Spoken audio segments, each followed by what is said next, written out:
این جوانان باننگ و ناموس برای قبول نمودن قسم حربی صف آراستند.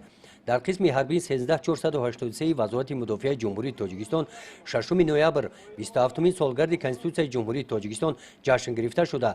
در دوره جشنواره چهاربینی قبول نمودن قسم حربی از جانب نوازکاران در سطح بلند سیاسی دایر گردید.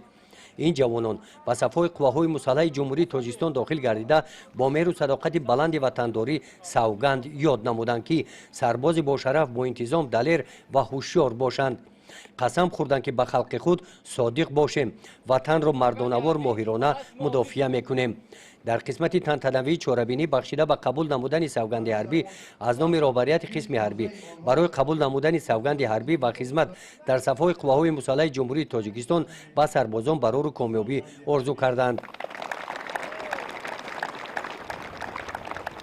ما جوانان جانبدار سیاست پیشگرفته حکومت جمهوری تاجیکستان به خصوص جانبدار سیاست خردمندانه اساسگذار صلح و وحدت ملی پیشوای ملت پرزیدنت جمهوری تاجیکستان محترم امامعلی رحمان بوده به وطن، ملت، مادر و سرور جمهوری صادقانه خدمت میکنیم.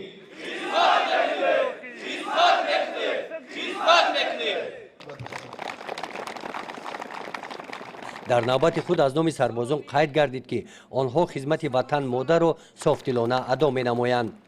چهاربینی قبول نمودن سوگند حربی با اشتراک جانشین رئیس ناحیه واسع، نماینده وزارت مدافع جمهوری تاجیکستان، رهبریت قسم حربی و حضور والدان سربازان دایر کرده شد.